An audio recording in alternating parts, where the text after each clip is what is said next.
Passo agora a palavra à doutora Juliana Furtado da Costa, procuradora da Fazenda Nacional em São Paulo, doutora em Direito Tributário pela PUC, São Paulo. Vamos aqui, na verdade, bater um papo e falar um pouco, jogar algumas ideias para vocês sobre um dos temas mais complexos dentro do novo CPC, que são as tutelas provisórias. Quero ressaltar que, diferentemente do meu ilustre amigo Fábio Monerado, Dr. Marco, eu não sou processualista. Na verdade, eu sou tributarista e há muitos anos eu trabalho no contencioso judicial, na procuradoria, e acabei levando essa minha prática do meu dia a dia para a minha atividade docente. Então, hoje em dia, realmente, a minha linha de pesquisa na FGV, no Estado Profissional, é toda ligada ao direito tributário aplicado.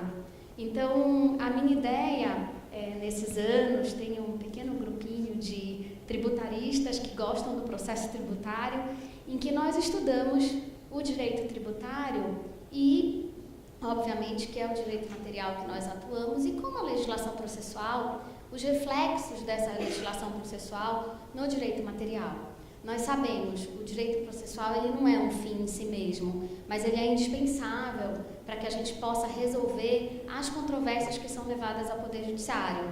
Portanto, o direito material. Então, o direito processual ele existe como meio para isso. E se nós atuamos no direito material, é preciso, especificamente no tributário, que a gente olhe o direito processual com um olhar tributário. E a minha ideia é trazer aqui para vocês uma reflexão sobre as tutelas que estão no novo código, mas observando a nossa realidade tributária, o CTN, como adequar o Código de Processo Civil de 2015 com o Código Tributário Nacional lá de décadas atrás.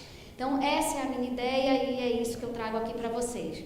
Aproveito para cumprimentar o Milton, nosso tão elegante presidente de mesa, né? E também cumprimento os meus ilustres professores que estão aqui compondo esse painel e também ressalto aqui a presença da doutora Cristina, que eu sei que sempre me prestigia e é uma pessoa muito querida, e doutor Rogério, doutor Felipe, a doutora Flávia, que eu tenho certeza que eu vou aqui jogar alguns pontos que depois vocês que vão desenvolver. Bom, então vou começar falando, como disse, sobre as tutelas provisórias no novo CPC, os impactos no direito tributário. Vejam, esse não é um tema simples, então eu vou tentar ser a mais didática possível, trazendo conceitos básicos de tutelas no novo CPC, para depois, então, adentrar nas peculiaridades tributárias. Bom, em primeiro lugar, nós sabemos que o Código ele deu uma boa reformulada e reorganizada no tema das tutelas. Tá? Ele criou um capítulo próprio tratando de tutelas provisórias. E aí ele fez uma classificação. Dentro das tutelas provisórias, ele colocou as chamadas tutelas de urgência e tutela de evidência. Então, nós temos, portanto, um capítulo de tutela provisória subdividido nas modalidades de tutelas. Tutela de urgência e tutela de evidência. Bem, qual seria, então, a grande característica dessas tutelas e qual o ponto de distinção que nós podemos fazer entre elas? Primeiro, obviamente que vocês sabem que tutela provisória, o próprio nome está dizendo, é um provimento que ele é temporário, transitório, ele tem um efeito transitório. Por quê? Porque em algum momento ele vai ser substituído por uma tutela definitiva. Quando eu entro no Poder Judiciário, obviamente que eu quero que seja atendido o meu pedido final. Se eu, de forma liminar, requeiro um provimento que seja acautelatório ou satisfativo, obviamente que esse provimento, ele é provisório, como o próprio nome está dizendo. Bom, a cognição também ela é sumária. Eu não tenho, na hora da concessão da tutela provisória, um exame exauriente da questão, até porque esse exame exauriente ele vai se dar quando houver, obviamente, a análise do pedido final, né, da minha tutela definitiva. E também a tutela provisória, ela vai conferir, tá, tá? Uma efetividade à tutela definitiva. Claro, muitas vezes se eu entro com ação, e isso em matéria tributária é muito característico, se eu não tiver o meu provimento liminar, não adianta nada praticamente aquele pedido que eu fiz ao final, né? Porque eu não vou ter como assegurar que ele poderá ser efetivamente aplicado e produzir os efeitos que eu espero. Então, quando olhamos as tutelas provisórias, obviamente que nós vamos identificar essas características, seja uma tutela de urgência, seja uma tutela de evidência. Bom, e qual seria o ponto de distinção entre essas tutelas? Em primeiro lugar, a tutela provisória de urgência não é nenhuma novidade para ninguém aqui. É o nome que o novo Código deu de uma forma muito mais organizada para a tutela antecipada, que nós já conhecíamos, e o processo cautelar. Então, como nós sabemos que agora o Código ele não fala mais do processo cautelar autônomo, por quê? Porque a ideia dele ontem, agora eu esqueci qual que foi o professor que falou sobre o sincretismo do Código, a ideia de juntar tudo num processo só, isso nós vamos identificar aqui. O processo cautelar hoje, na verdade, você pede uma tutela cautelar e o pedido principal ele vai ficar junto, no mesmo processo. Então, essa foi a ideia do Código, tentar unificar, né, os ritos para tentar facilitar o uso dessas tutelas. Então, vejam, tutela de urgência, nenhuma novidade. É o antigo processo cautelar e a tutela antecipada, que se transformaram em tutela provisória de urgência, que pode ser cautelar ou antecipada, ok? A grande novidade é a tutela de evidência. E aí, é o que eu digo, eu não posso distinguir uma tutela de urgência de uma tutela de evidência pelos seus pré-requisitos. Melhor falando, eu pelo seu pré-requisito da probabilidade do direito, ok? Porque em todas as hipóteses, para eu ter tutela, eu preciso ter probabilidade do direito. Eu posso fazer a distinção por um outro requisito, que é o perículo. Quando nós falamos em tutela antecipada na sistemática de 73, processo cautelar na sistemática de 73 ou tutela de urgência na sistemática de 2015, obviamente que o direito em si, ele tem que estar muito bem fundamentado e ele tem que ter uma probabilidade grande de ser acatado ao final da ação, ok? Isso é uma característica de toda e qualquer tutela. Agora, o Código traz a novidade, porque além dessa característica, tanto a tutela antecipada quanto a cautelar exigem o perículo e mora.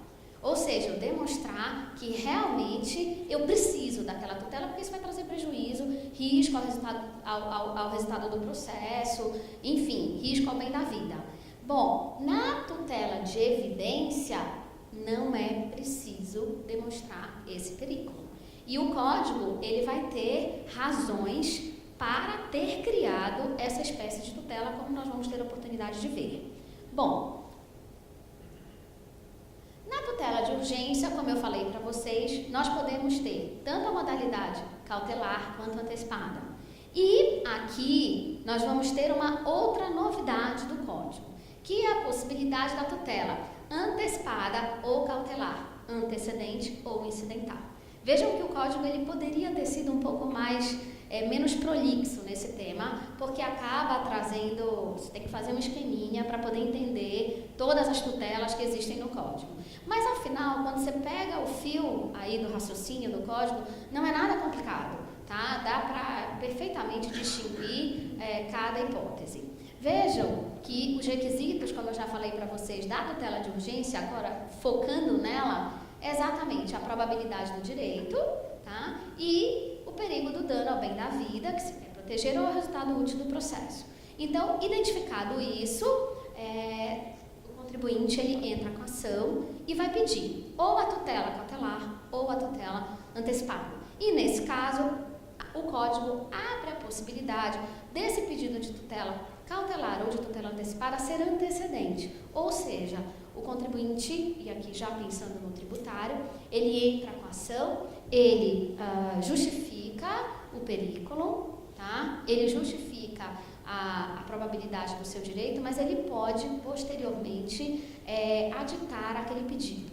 Tá? Isso se chama tutela cautelar ou tutela antecipada antecedente, porque o próprio Código dá essa possibilidade desse pedido ser complementado, de serem juntadas novas provas para que o pedido final seja efetivamente apreciado. Vejam que, no caso da tutela de evidência, não vai ser necessário a demonstração. E o óculos, acho que eu deixei ali. Desculpem, eu realmente não enxergo de longe. Não sei. E também não enxergo de perto, então aí fica um problema. Vejam que o 311 fala que não é necessário a demonstração do perigo de dano ou do risco ao resultado útil do processo. Essa é a grande característica da tutela de evidência. Mas aí vocês vão me perguntar, mas como assim? Como uma tutela pode ser dada sem que se demonstre o perigo? Isso é uma grande novidade para todos nós, ainda mais em se tratando de matéria tributária, onde normalmente, isso é o primeiro ponto que nós pegamos para tentar impedir que o contribuinte consiga algo de forma liminar no processo.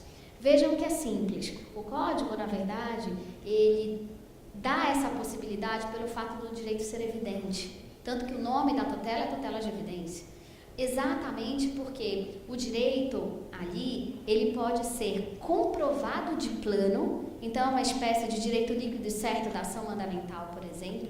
E, além dessa hipótese, é possível, é necessário que se demonstre que aquela questão que está sendo objeto de análise já foi definida em sede de recurso repetitivo ou em súmula vinculante. Então, vejam que dos 4 incisos do 311, em matéria tributária, nos interessa especialmente o 2 e o 4. O 2, quando o contribuinte puder alegar que já tem o julgado em repetitivo e que a prova ali ela é incontrastável. E o inciso 4, que é quando o autor ele produz uma prova que no primeiro momento ela não parece ser tão incontrastável assim, mas diante da inércia do réu em que se contrapô a essa prova, aquela presunção inicial ela se torna numa verdade, ou seja, que aquela prova é incontrastável. Vejam que o Código ele tem muito sentido quando ele traz a tutela de evidência, porque ele quer uma solução rápida ao processo. Vamos voltar à palestra de ontem da doutora Regina Helena Costa. Ela falou dos precedentes e o Fábio Monerá também vai falar sobre isso. Definida uma questão pelo Supremo ou pelo STJ, não tem razão de nós, administração pública, continuarmos a insistir numa tese se não há nenhum outro argumento que nos beneficie. Nesse ponto, elogio aqui a todos a portaria da CRJ, capitaneada pelo Rogério, sobre esse tema 502. Vejam, acertei o número, Rogério, é a 502, né? Bom, vejam que nós, Fazenda, já não vamos mais recorrer. Então, vamos imaginar uma hipótese de um contribuinte que tenha uma ação de repetição do indébito, onde ele está questionando a constitucionalidade de um tributo X. Até então, não há decisão em repetitivo, seja em especial, seja em extraordinário. E daí, o que acontece? Sai a decisão do Supremo ou do STJ no sentido de que aquele tributo é indevido. Aquele contribuinte vai ter direito à repetição do indébito. Mas vejam, entre aquele entendimento do Supremo ou do STJ ser aplicado ao caso concreto vai um tempo. Por quê? O juiz vai ter que, tendo entrado em contato com aquele julgado, intimar as partes têm que se manifestar se aquele repetitivo se aplica ao caso, para então o juiz julgar e aplicar o repetitivo ao caso concreto, fundamentando a sua decisão, 489 do novo CPC, tá? Bom, vejam que esse contribuinte, ele pode sim querer um retorno mais rápido do judiciário. O direito dele é evidente, já foi submetido à sistemática de repetitivo. Eu penso que esse é um caso em que ele pode atravessar uma petição pedindo uma tutela de evidência.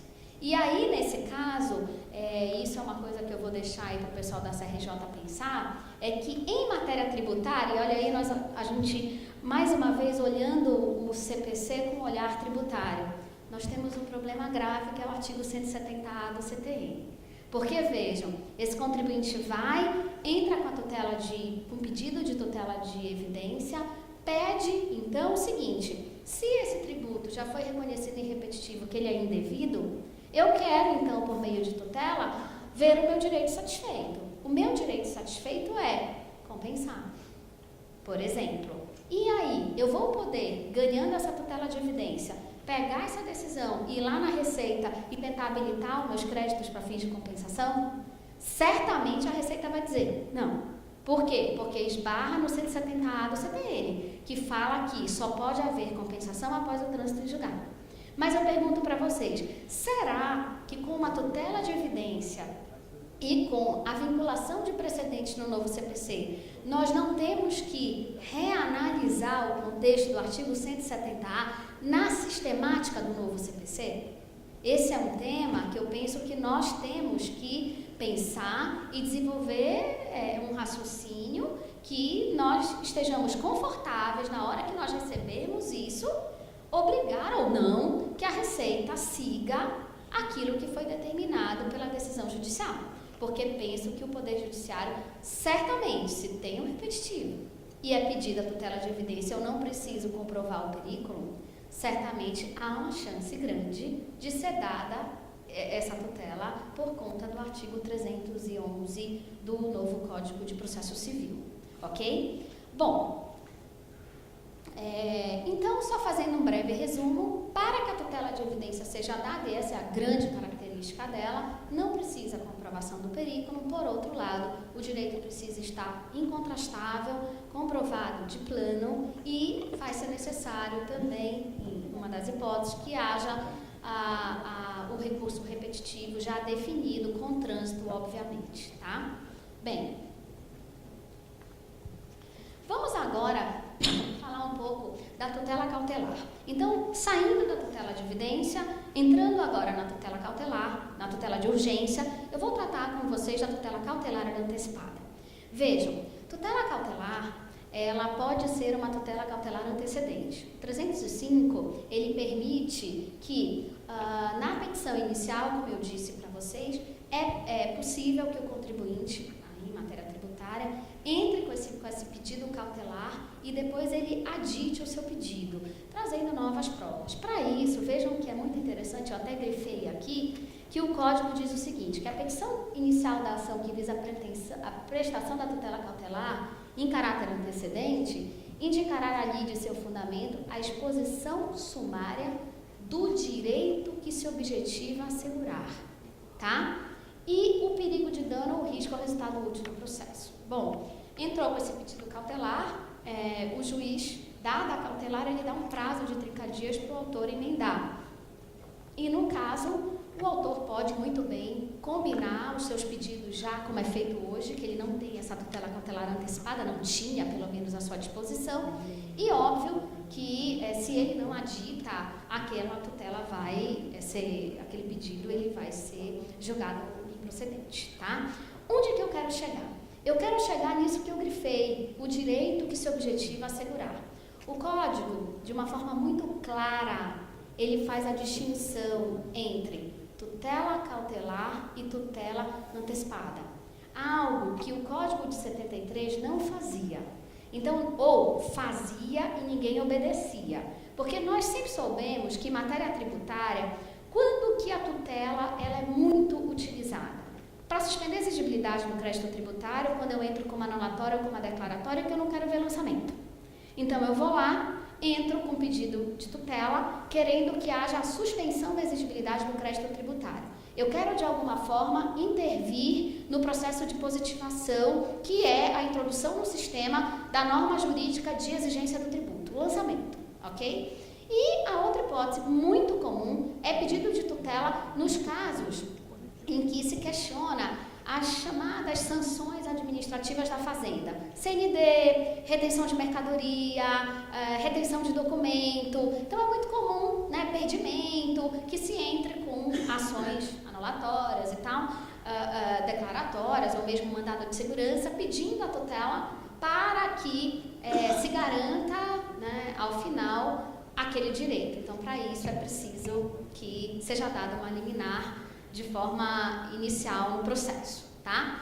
Bom, mas óbvio que existe uma distinção entre tutela antecipada e tutela cautelar. A tutela cautelar, e aqui está sendo dito, ela quer assegurar o direito. O pedido que eu faço na tutela cautelar é diferente do meu pedido final. Dou um exemplo muito simples, tá? Eu quero não pagar o tributo X. Eu entro com uma anulatória. Qual é o meu pedido liminar? Suspender a exigibilidade. Eu não peço liminarmente para não pagar o tributo desde logo, não. Eu quero não ser autuada até que, ao final, o Poder Judiciário diga se aquele tributo é devido ou não. Se ele disser que é devido, ótimo, me autua, me cobre, faz esse lançamento para prevenir decadência, enfim. Se, por outro lado, ele diz, não, esse tributo não é devido, o processo de positivação não foi iniciado ou foi interrompido e não vai mais prosseguir, certo? Então, vejam, o pedido liminar, ele não é uma confirmação do pedido final. Ele é um minus em relação ao pedido final. Muito diferente, tá, de uma tutela antecipada. A tutela antecipada, ela não visa assegurar o meu direito final, como aqui está dito. A tutela antecipada, ela visa satisfazer, ou seja, antecipar o meu pedido final de uma forma liminar. Então, vejam que distinguir tutela antecipada e tutela cautelar pelos requisitos, eu não consigo. Os requisitos são os mesmos, perículo in mora, probabilidade. Eu consigo distinguir os dois pelo efeito na relação jurídica de direito material. Vejam que isso faz uma enorme diferença quando nós tratamos de matéria tributária. Isso porque suspensão de exigibilidade do crédito tributário não é o mesmo pedido final que a extinção do crédito tributário. Então, sem dúvida nenhuma, suspender a exigibilidade de crédito tributário é um pedido cautelar. Tá? Por outro lado, eu quero uma CND. Eu vou lá, eu entendo que meus tributos estão todos garantidos e eu mereço a CND, eu faço jus à CND. Eu peço o quê? Liminarmente que seja me dado o quê? A CND. Porque se não me der agora, eu não participo da licitação. Então, eu estou o quê? Efetivamente repetindo o meu pedido definitivo no momento preliminar. Sem dúvida nenhuma. Eu quero liberar a mercadoria, que não seja efetivado o leilão. Tá? Eu quero sustar o leilão daquela mercadoria ao mesmo pedido. Então, nesse caso, é uma tutela antecipada. Os efeitos, vejam, que são diferentes na relação jurídica de direito material, mas o pedido é completamente diferente.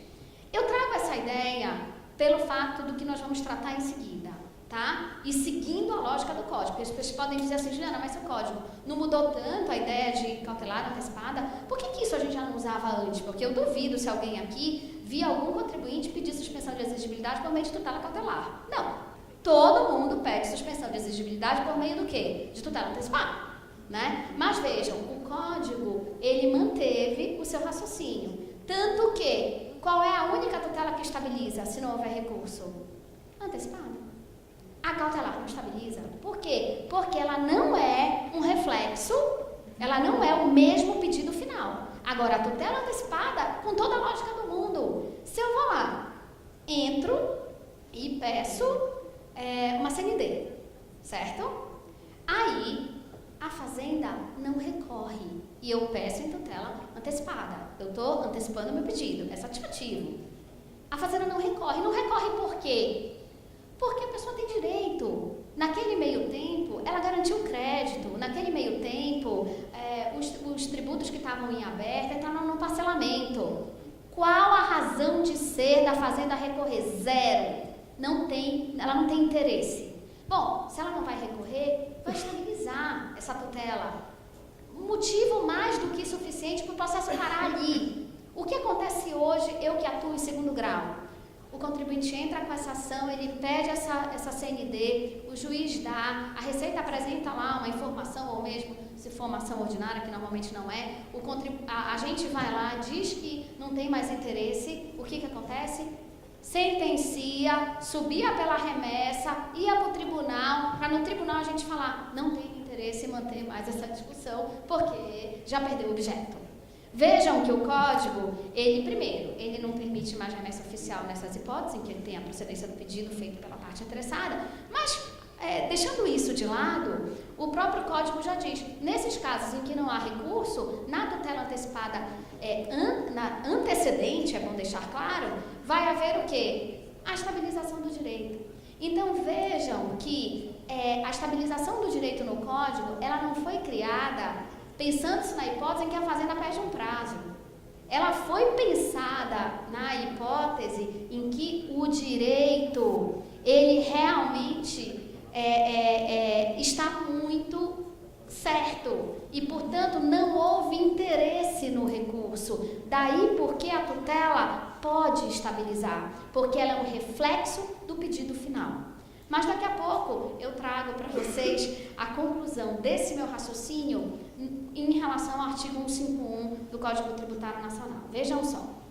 Continuando então aqui os slides, só fazendo aqui um breve resumo do que eu já falei, a tutela cautelar então antecedente é a história de que eu não vou mais ter o processo cautelar autônomo. A cautelar ela pode ser aditada em 30 dias, como eu já falei. Caso o pedido não seja realizado naquele prazo, vai perder, a cautelar ela não vai prosseguir. E o 309 do CPC, ele traz outras causas que podem levar à perda dos efeitos da cautelar. O dispositivo está aqui só para efeito mesmo de vocês lerem posteriormente, tá? O que me interessa realmente tratar agora com vocês é da tutela antecipada antecedente. E aí, é como eu já disse, tá?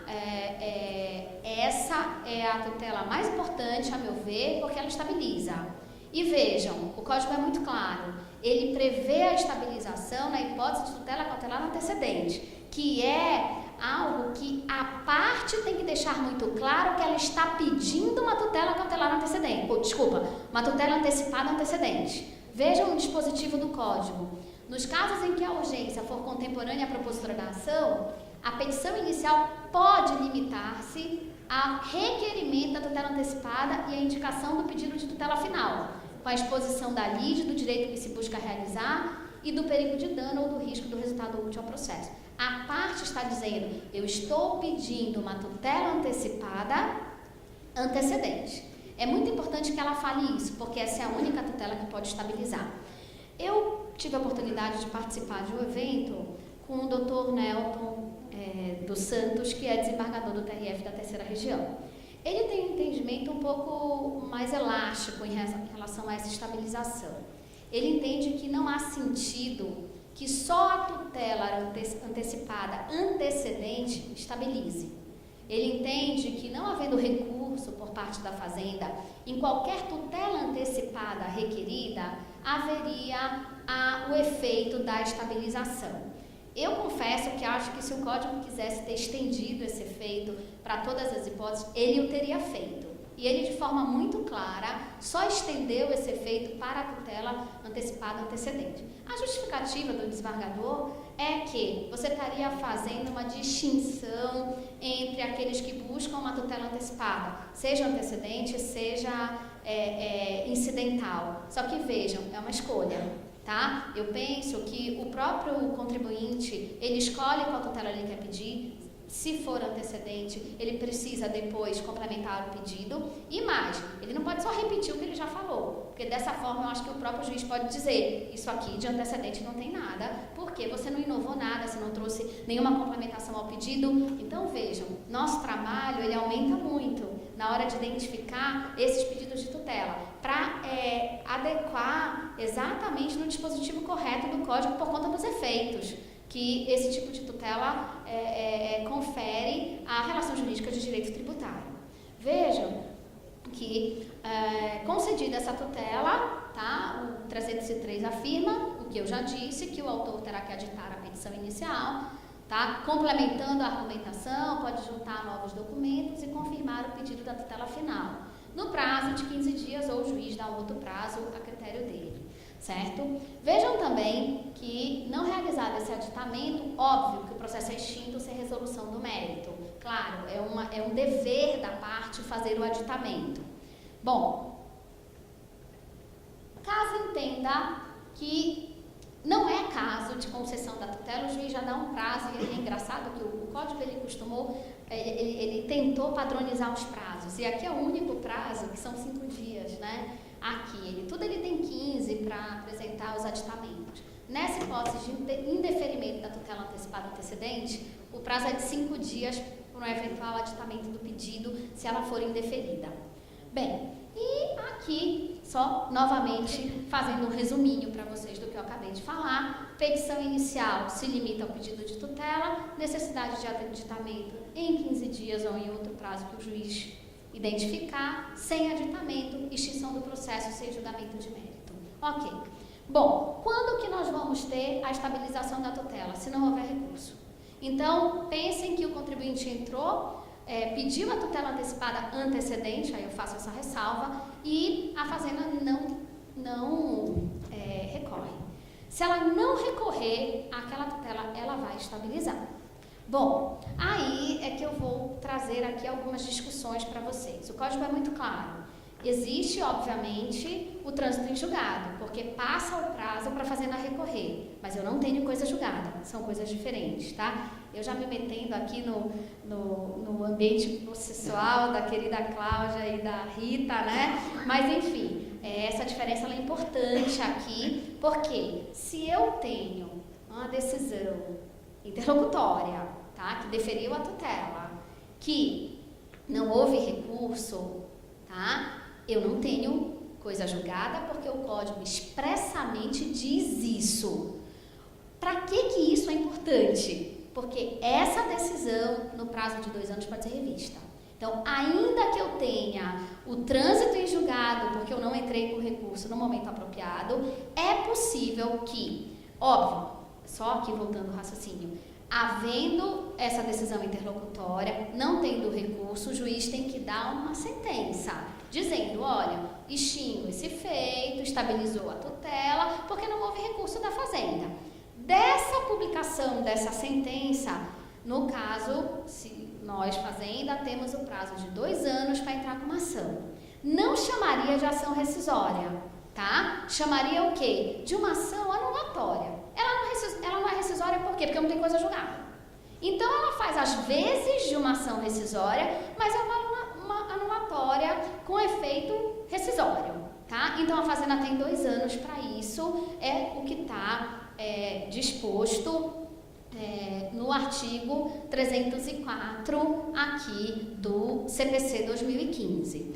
O que é interessante para nós aqui é o seguinte, aquela tutela tá estabilizada, enquanto ela não for retirada do sistema por essa ação, que eu estou chamando de ação anulatória, com caráter rescisório, ela produz efeitos, tá? E mais, vejam que qualquer das partes, como eu disse, pode entrar com essa ação se sentir que aquela decisão estabilizada está lhe prejudicando. Então, é só trazer para o juiz, pedir o desarquivamento dos autos, obviamente fundamentar o pedido e requerer que seja rescindida aquela decisão que estabilizou, mas no prazo de 2 anos.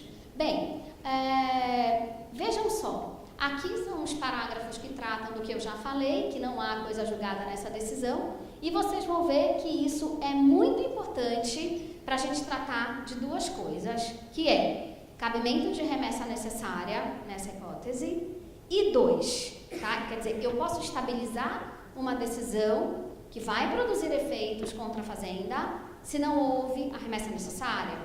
Isso é algo que nós temos que pensar e daqui a pouco eu vou trazer aí o que eu tenho pensado sobre o tema. E a outra questão é, quando o contribuinte pedir uma suspensão de exigibilidade do crédito tributário, que tipo de tutela ele tem que pedir? Tutela de evidência, tutela de urgência, cautelar ou antecipada? Bom, aí agora eu vou tentar trazer para vocês aqui as reflexões que eu tenho feito analisando o artigo 151 do CTN. Bem, tutela de evidência, eu acho que ela sempre vai ser possível se houver o repetitivo, tá? Em havendo o repetitivo, eu acho que a gente não tem como fugir do dispositivo do novo CPC que trata do tema. Então, é possível que seja pedida essa tutela de evidência. Confesso a vocês que eu acho que vai ser muito mais fácil para o juiz, antes dele dar a tutela de evidência, ele já sentenciar de acordo com o que foi julgado pelo STJ ou pelo Supremo em sede de repetitivo. Então, eu não teria os dois trabalhos, de dar uma tutela de evidência e, ao mesmo tempo, ter que sentenciar, já que eu reconheci que o repetitivo se aplica ao caso concreto. Mas essa hipótese, ela é possível, tá? Diante do número de processos, enfim, como é o mandamento de cada seção judiciária. Bom, em relação ao pedido de suspensão de exigibilidade do crédito, tutela de evidência, tutela de urgência, é cautelar ou antecipado? Se a gente vai ao CTN, artigo 151, vocês vão me dizer assim, qualquer uma. Porque, vejam, suspende a exigibilidade do crédito tributário. Inciso 4º, a concessão de liminar em mandado de segurança. Inciso 5º, a concessão de liminar ou tutela antecipada em outras espécies de ação judicial. Então, o que esse artigo está dizendo? Olha, para suspender a exigibilidade do crédito tributário, tanto faz uma tutela antecipada ou uma tutela cautelar. Vai suspender a exigibilidade do crédito tributário. Qual é a leitura que eu faço aqui do artigo 151? É que assim, essa mudança foi em 2004, que introduziu esse inciso 4º aqui. Era numa época que nós não tínhamos o CPC 2015. E hoje, o CPC 2015, ele faz uma leitura e ele traz dispositivos numa linha que faz a diferença entre o que é antecipada e o que é cautelar. Então, diante disso, será que é possível pedir em sede de tutela antecipada, tá, um provimento que é diferente, que não é satisfativo? Eu penso que não, tá? Ele tem que ser um provimento que repete meu provimento final. E aí eu trago, e talvez, a grande vantagem dessa interpretação para a Fazenda. Por quê? Vocês já imaginaram o contribuinte que entra com a ação anulatória, pede a tutela antecipada, suspensão de exigibilidade e por alguma razão a gente não recorre? Vai estabilizar para sempre uma suspensão de exigibilidade? Isso é uma situação temporária. Obviamente que em algum momento, aquele contribuinte, ele vai querer discutir aquilo, ver se é devido ou não, que a execução fiscal seja ajuizada. Então, vejam só, será que é possível, tá, uma suspensão de exigibilidade para sempre no direito tributário? Claro que não. Obviamente que não, isso não é no interesse nem da Fazenda, nem da parte, porque ambos querem extinguir o crédito e não deixar a exigibilidade suspensa para a vida toda. Isso é muito comum e vocês certamente acompanham isso naquelas ações de garantia de execução que o contribuinte vai lá, apresenta uma garantia, aí vira e o juiz equivocadamente fala assim, garanto e suspendo a exigibilidade. Ele não consegue nada, porque no final ele vai lá no juiz e fala assim, pelo amor de Deus, tira essa suspensão de exigibilidade, porque o meu interesse é discutir embargos, eu só quero garantir desde já pelo TCND, mas eu não tenho intenção que o meu crédito fique suspenso a vida toda. Então, vejam, eu penso que o novo CPC ele traz diretrizes novas que devem ser analisadas de acordo, o CTN deve ser analisado de acordo com essas novas diretrizes. E aí é um caso de se repensar essa possibilidade de suspensão de exigibilidade do crédito tributário por meio de tutela antecipada. Para mim, isso é tutela cautelar. Agora, eu deixo bem claro, e o código ele é muito claro nisso. É o juiz quem define que tipo de tutela está pedindo. Porque se você entrar com a cautelar e ele entende que é antecipada, ele pode alterar ali aquele seu pedido. Então, no final, cabe a nós, caso essa seja uma tese que nos beneficie, tentar demonstrar isso em juízo para conseguir, né, uma decisão que seja a melhor possível para os nossos interesses. Vejam, e só terminando já, 2 minutinhos, eu falei da remessa oficial e da estabilização. Como é que fica? Pode estabilizar uma decisão que sem a remessa? Eu penso que sim, e eu vou dar os argumentos, tá? Primeiro, eu falei, não tem coisa julgada. A remessa necessária, ela é imprescindível para a formação da coisa julgada. E 2, eu estou ali, sem dúvida nenhuma, diante de uma decisão interlocutória, não é uma sentença. Então, diante disso é que eu entendo que sim. Só que, seguindo o raciocínio que eu construí até agora, penso que a estabilização em matéria tributária ela vai ser muito restrita. Apenas naquelas hipóteses em que o meu pedido liminar, ele coincide com o meu pedido final. Exemplo, CND, detenção de mercadoria, e que assim, vocês sabem que até liberação de mercadoria tem até proibição, enfim, em lei própria. E aí o que eu deixo aqui para o Rogério, para o Felipe, para a Flávia pensarem, né, para a Alexandra, que é o seguinte: será que vai caber tutela de evidência no mandado de segurança, já que não existe perigo, e o perigo é a característica primordial da ação mandamental? Eu tenho pensado sobre isso. Isso seria o tema de uma outra palestra, então eu deixo aqui para vocês pensarem. Então, desde já agradeço a atenção de todos e estou à disposição aqui para as eventuais dúvidas. Muito obrigada.